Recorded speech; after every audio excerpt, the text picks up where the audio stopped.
So, we have recently found ourselves with an abundant supply of this stuff. For those of you who can't read the bag, this is breast milk. I know all milk is technically breast milk, but you know what I mean. And when I say an abundant supply, I mean I have fucking gallons of this stuff. So I think I want to cook with it. Now before you at me in the comments, this really is all going to be going to its intended recipient. We just happen to have a bag or two that couldn't be used because of timing, and honestly it seemed too good an opportunity to pass up. Not wasting this. And celebration of milk, of dairy, for me it can only be a Panna Cotta, surely. So start this off with a few peaches. Get those chunked up and into a jug. If they're ripe enough, you can just tear the skin off as you go. Look at that. Get a few of these yellow fleshed ones in as well. Bit of colour.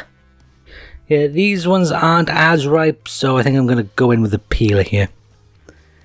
Into the jug and hand blender. Stiff. Add a bit of water to start things off. There you go.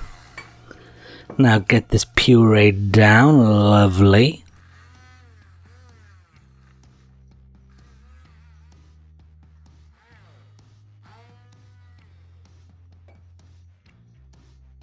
Now go in with an eyeball of caster sugar. Mix in. Lovely. Great. Clear off these scraps and let's add some strawberries, I think. Get these chopped. Get these blended, and wow, that's really changed the colour. Look at that, I like it. So if this is going to be what's topping our Panna Cotta, I think I want to set this to, so sheet of gelatin. Bloom that in a bit of cold water, there we are. I'll just leave this to one side while I heat up a little bit of the puree. Not too much, just literally just warm enough to dissolve the gelatin and no more than that. Yeah, that should do it. Gelatin into the pan. Get that evenly distributed, and now I need a mould. Luckily I have some hemisphere moulds that I previously used for the tiramisu. Link in the description if you want to see that one. Lovely, just drop a teaspoon or so of this stuff into each mould, don't go over the top. Great. Do a few more of these as a backup. Then get these into the fridge while I get on with the rest of the dish. Gelatin in to soak.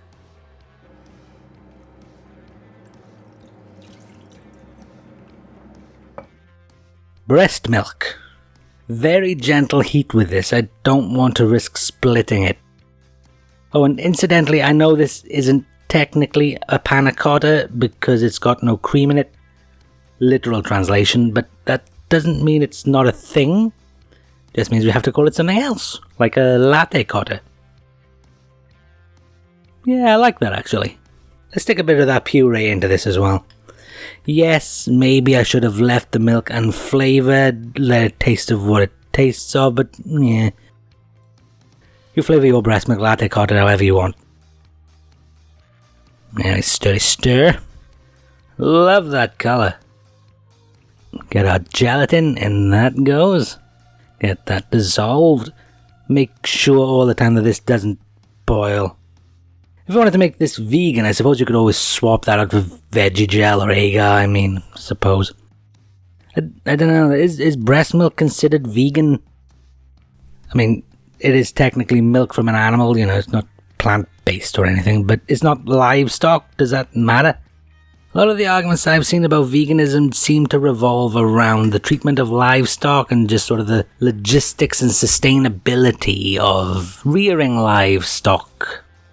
They're all valid points, but this is a bit moot here, isn't it? Let me know. Let's be realistic, no one's going to be cooking this recipe anyway, so what does it matter? Moulds. Carefully not to damage the puree layer.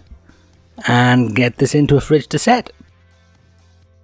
8 hours minimum later. Yeah, those have set up brilliantly. I don't know if you can see, but here you go.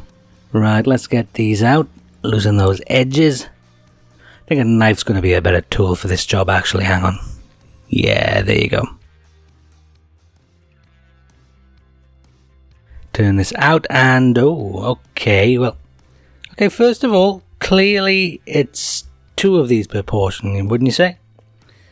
Secondly, that little layer of puree hasn't really worked the way I wanted it to. Not the end of the world, though. I can improvise. Cut a little divot out here and just spoon a little bit of the remaining fruit goo atop the Latte Cotta.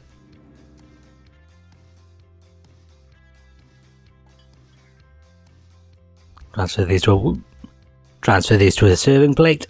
Carefully does it. And there we go. I think it might be missing a textural element though. At the moment it's just a lot of soft. How about a crispy M&Ms? I'm thinking orange. There we go. Push these a bit closer together and done. Latte Cotta.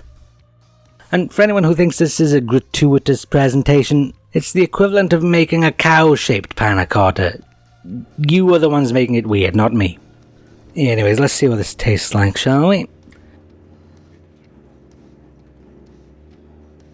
Okay, so first of all, not as creamy as a real panna cotta since, you know, it's milk.